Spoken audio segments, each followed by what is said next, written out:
En mi casa no había, no estaba en la naturaleza de las relaciones allí toda una serie de manifestaciones que había en ciertos sectores de la sociedad, de discriminación, de menosprecio. Eso no existía en mi casa. Y la escuela Guayo, además, teníamos una mezcla total. Eso, yo no me eduqué en nada de eso. Entonces yo sí agradezco eso como una forma de cultura profunda. Yo me fasciné con ese mundo. Ya estamos en la parte vacía del medio así, como 5 tipos apuntándonos con pistola y de todo. ¿Qué te voy a decir? Yo no creo que el FBI se creyó esa historia, porque yo no, pero se la facilité. Ya había triunfado la revolución. ¿Qué sentido tenía que el FBI se encarnara en mí? Que además era una militante como otra cualquiera. Esto no es un podcast. Es una invitación a pensar en cómo somos. A Contracorriente, un espacio para mirar la cultura desde todas las aristas.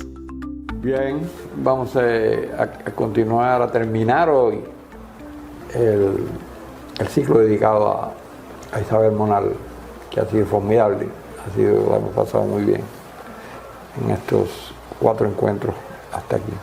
Si quieres seguimos, hacemos 5 más, pero por consideración a nosotros mismos hacemos un acto aquí, y a Eric, que está ahí detrás de las cámaras. Ha sido, como decía, para nosotros muy gratificante encontrar a Isabel. Y en este suerte de viaje a la semilla, como yo decía, y de paso recordamos a Alejo, ¿no?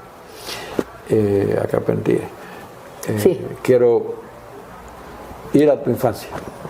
¿Por qué ese interés tuyo por la cultura, por las ideas, por el pensamiento? ¿Cuándo se forma? ¿Cuando ya eras adulta o desde niña tú estabas familiarizada con la cultura? ¿Te inculcó algún maestro? Siempre hay un maestro o una maestra que es culpable en el mejor sentido de la palabra. No, de niña yo no recuerdo realmente que yo tuviera esos intereses. Pero sin duda lo que sí tuve como un elemento importante en mi formación, y está relacionado también, entonces, si tú quieres, con la cultura, en el sentido que yo creo que es por este camino que yo llego a interesarme también en la cultura, además de disfrutarla, ¿no? En un sentido más amplio. Y es que viviendo en la víbora, yo era una niña, mi padre tenía entre sus amigos a 2 o 3 luchadores mambises que estaban vivos todavía, ¿sí? Y entonces se sentaban allá en el zaguán de la casa de la víbora y hacían anécdotas de las guerras de la guerra de independencia, porque fue la última, estos mambises que estaban vivos todavía. Y yo tenía mis 8 o 9 años por ahí, y me iba a una esquinita de ese zaguán, me sentaba ahí en una esquinita a oír esas historias. Y ahí nace mi patriotismo, por mi padre, mi hogar patriótico, escuchar a los mambises, en un sentido muy amplio, porque había anécdotas para reírse de un animal que quieren matar y pasa esto y aquello, y todo eso estuvo ahí funcionando. Algunos hermanos míos, hermanas, leían ya, yo no. A mí me gustaba jugar, y en esa época había una frase que era mataperrear, que era no solo de los varones, las hembras también. Me gustaba patinar, etcétera. Y lo que no me gustaba, eso en el barrio, donde habían varios varones un poco agresivos, había que también defenderse. Entonces yo lo que sí no estaba dispuesta, estaba esa otra frase muy de los niños, no me voy a quedar quedada. El varón decía, no me voy a quedar quedado, yo no me voy a quedar quedada. Y entonces, pero no iba más allá. Sin embargo, como yo estudié en una escuela pública municipal, Aguayo, a la que le debo muchísimo, porque allí, a partir de los profesores que tuve de 3er a 6º grado, fueron formidables. Estaba sobre todo la línea patriótica. Me interesé mucho en la historia de Cuba. Y allí, por ejemplo, aunque yo no participaba porque se escogía a la gente, a las compañeras que tenían, digamos, algún don en ese sentido, pues en las fiestas finales había su obrita de teatro, con Margarita Balboa, que después en la televisión, Amelita Pita, Magali Juá, todas ellas fueron compañeras mías allí. Claro, ellos eran un poco mayores que en esa época, 3 años o 2 de diferencia. Allí había una profesora de ballet, allí había una banda rítmica, allí había una banda de tambores. Yo estuve entre uno de los tambores, estuve en la banda rítmica, asistí a las clases de ballet, veía las obritas de teatro que compañeras que tenían dotes para eso hacían con gente que sabía manejar eso. Y bueno, tuve estos profesores que realmente me enseñaron mucho a pensar, a la lógica de las cosas, debo muchísimo, pero no tuve ese interés que tuvieron 2 de mis hermanas, a pesar de que una de ellas era como un ejemplo para los más pequeños de mis hermanos y yo. Bueno, yo era la más chiquita de todas maneras. Y entonces, a pesar de eso y de los libros que ella compraba y todo, hasta se compraba el libro para niños, yo no, yo estaba en otro mundo. Pero muy pronto ya, como a los 15, 16 años, un día cogí un libro y dije, ay, deja ver esto que todo el mundo... Y ahí ya entro por la lectura. Y ahí ya empieza. Ya empieza a abrirse los caminos. Claro, me gustaba el cine como a todo niño. Y en mi casa no estaba en la naturaleza de las relaciones allí toda una serie de manifestaciones que había en ciertos sectores de la sociedad, de discriminación, de menosprecio. Eso no existía en mi casa. Y la escuela Guayo, además, teníamos una mezcla total de lo que antes se llamaba raza. Es decir, mis compañeros, ahí éramos blancos, mulatos y negros, todos mezclados, ¿no? Y veíamos todo eso como normal. Y yo agradezco ese ambiente, muchísimo, porque eso me parece a mí que me dio la naturalidad de que ese es el mundo real, ese es mi país, esa soy yo, esos somos todos aquí. Esa idea no podía, no anidaba en mí. Y después cuando estudias en la normal, maestra normalista, igual, allí estamos todos, y no hay esos problemas y esas discriminaciones, ni de ese tipo, ni tampoco con los judíos, que a veces uno escuchaba frases de menosprecio. Eso, yo no me eduqué en nada de eso. Entonces yo sí agradezco eso como una forma de cultura profunda. Como una forma de cultura profunda. Y después empecé a leer ya las novelitas y me empezaron a interesar otras cosas. Y me empezó a interesar el teatro, el ballet. Siempre tuve delirio. Yo era de las que recortaba todas las fotos de Alicia y todo eso que salía en la prensa y las pegaba. Cuando se hacía una mini temporada de ópera, que eran una semana o algo así, yo fui a La Traviata, fui a Rigoletto. ¿Y te conectaste con la filosofía en Estados Unidos? En Estados Unidos me conecto con la filosofía, porque yo en Cuba con lo que me conecto es con lo que entonces se llamaba psicopedagogía, que hoy se llama educación especial. En Estados Unidos cuando yo fui era educación especial. Y entonces yo no quería simplemente ser maestra, estudié pedagogía, claro, después.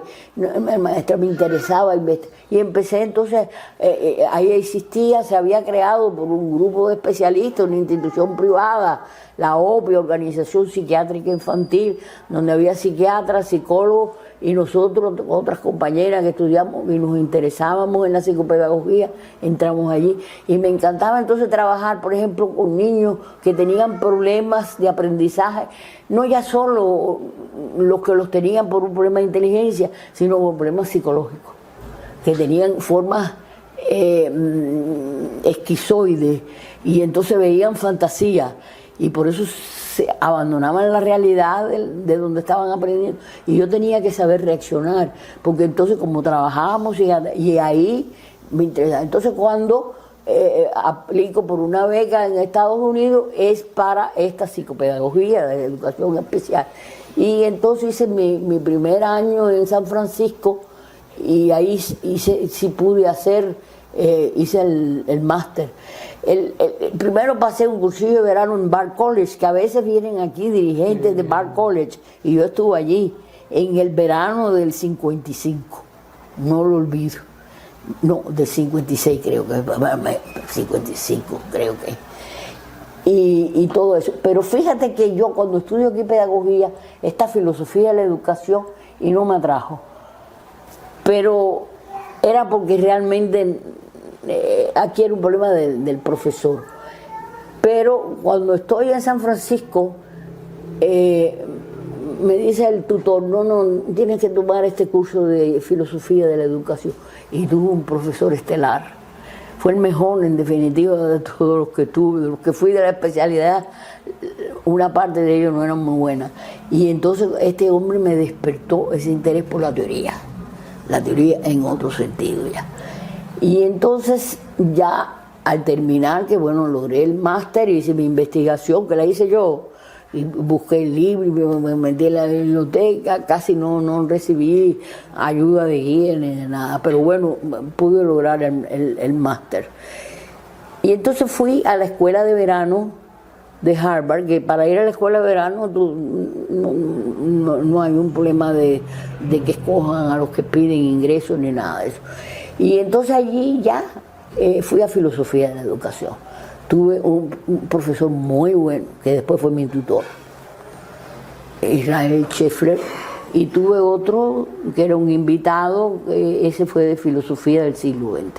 Ahí estudié, entre otras cosas, el pragmatismo, que aquí lo había visto en el curso de filosofía de la educación y no tenía nada que ver.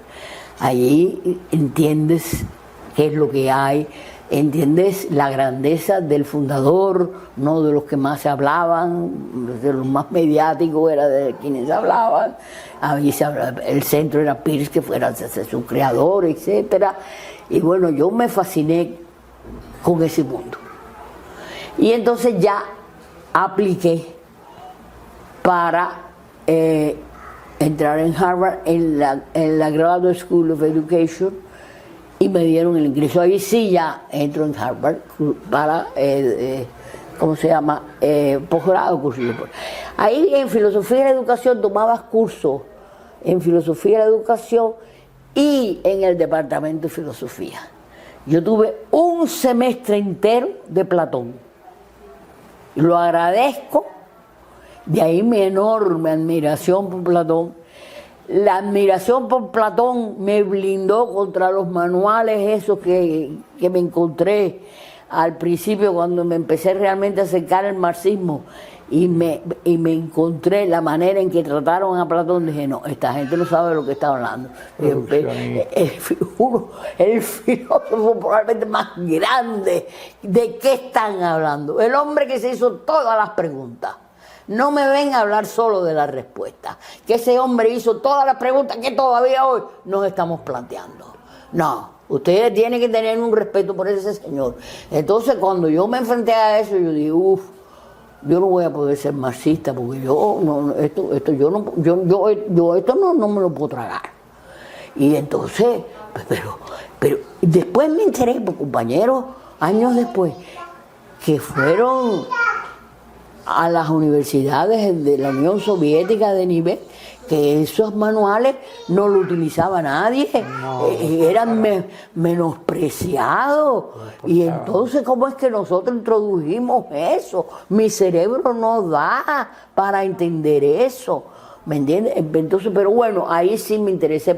Han ido ciertos guardianes de la ortodoxia. Sí, no, pero es que eso no es ortodoxia. El dogmatismo muy aplicado. Pero es que es un dogmatismo falso, porque dogmatizan lo que no es.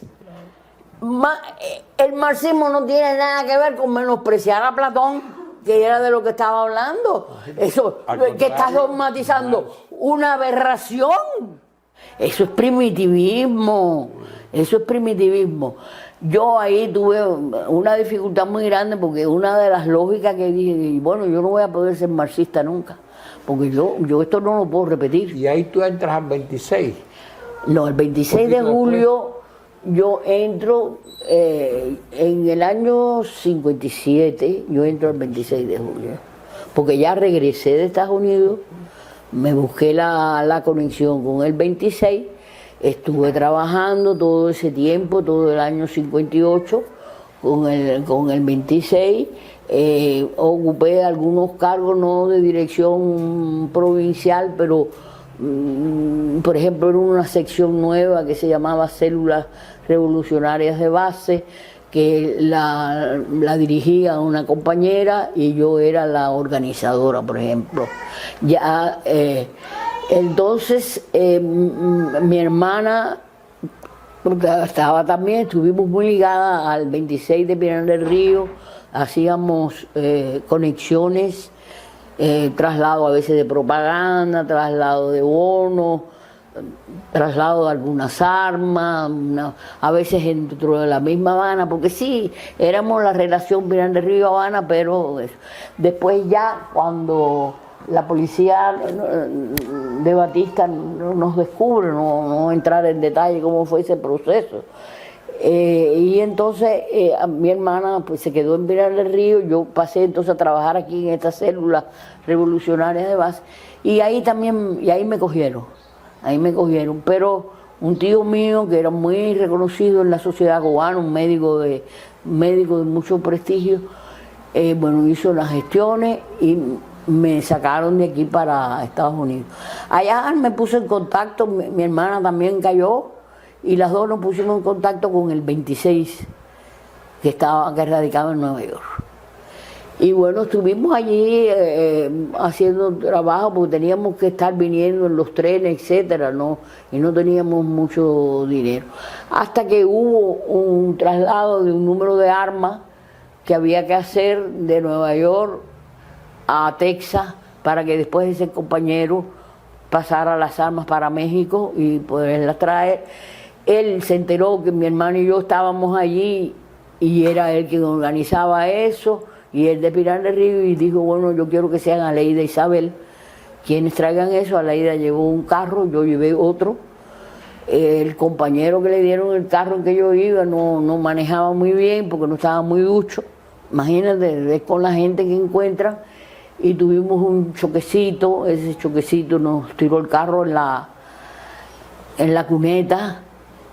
En fin, nos cogió la policía. Otra vez. Ahí sí, pero ahí Imagínate. yo veía muy raro lo que estaba pasando. Y yo le dije al compañero, porque le dije, fíjate, lo peor que nos puede pasar si nos cogen es que tú des una versión y otra. Así que tú di que tú eres un simpatizante, que tú no sabes nada. Y me lo dejas todo a mí para que haya una coherencia única. Sencillamente. Él en realidad no tenía experiencia, era un inmigrante de eso, que ayudaba en varias cosas, inclusive esto de manejar no era no sabía ni manejar bien. Y entonces ahí sí, a mí todo me empezó a sospechar, pero es que no podíamos hacer nada, porque tuvimos el accidente a mitad del estado de Ohio, en un pueblecito ahí, Hillsboro, no se me olvida nunca. Y entonces yo digo, nosotros vamos a ver, porque además todo eso ocurre el 30, el caso es que se va a Batista y nosotros allí en un hotelito ahí esperando que nos entreguen el carro, y ya para el día 2 que podemos ir. Yo dije, todo esto está muy raro, yo estaba esperando de un minuto a otro. Entonces veo, cuando entro al garaje, entramos el compañero y yo, los carros puestos así en círculo, ya yo digo, esto está feo. Además yo no veía nada de cómo esta gente no va a haber encontrado, y es que los fusiles esos, yo no pude levantarlos, yo no pude levantar, se habían corrido. Inocultables. Estaban dentro de un maletín de esos que se abra, y había eso, pero por favor, ellos tienen que haber, y esto qué es. las puertas estaban llenas de balas, en fin. Y entonces estamos así, entonces el carro está para allá, entramos así y nos dirigimos, oíme, yo por poco hice una carcajada, como en las películas del oeste, te lo digo, eso para reírse. Drop it, déjalo caer. Drop it, el maletín de mano y eso. Drop it, ya estamos en la parte vacía del medio así, como 5 tipos apuntándonos con pistola y de todo. Yo dije, pero ¿y esto qué es? Esta gente se cree que uno va a venir aquí, vaya, no sé, a tirar tiros, en el medio. Dios, vaya, de verdad, cucú. Entonces nos cogieron, nos llevaron presos. A mí me interrogó el FBI. Mira, yo no voy a menospreciar a la FBI ni nada de eso. Yo soy capaz de hacer eso. Yo lo que tenía que hilvanar mentiras creíbles, aceptables, porque si no, el señor del FBI que me estaba interrogando no me tiene que decir no. Entonces, bueno, ¿y qué ibas a hacer cuando tal cosa? Y eso, yo fui hilvanando ahí a partir de cosas. Yo, por ejemplo, nunca había estado en Miami. Y yo dije, yo tengo que proteger al compañero que está en Texas. Yo no puedo decir que voy a Texas. Entonces, claro, pero ¿qué hace usted aquí en Ohio, que está en el medio, si va a Miami? Entonces dije, no, justamente porque ahí hay más vigilancia, y entonces doy la vuelta y dice, ¿y qué iba a hacer cuando llegara a Miami? Yo nunca había estado en Miami, y nunca he estado. Pero me acordaba del nombre de un hotel que un hermano mío se hospedó ahí una vez por un congreso. Y dije, yo me iba a albergar en tal lugar y me iban a llamar para encontrarnos. Yo tenía que llegar a la narrativa en cada momento a un punto de cierre. Y así lo fui haciendo. ¿Qué te voy a decir? Yo no creo que el FBI se creyó esa historia, porque bien. Pero se la facilité. Ya había triunfado la revolución. ¿Qué sentido tenía que el FBI se encarnara en mí? Que además era una militante como otra cualquiera. Eso no tenía sentido, pero lo que yo no puedo decir es que yo llego a Miami y ¿qué hago? Y no puedo, si yo ni siquiera conocía Miami.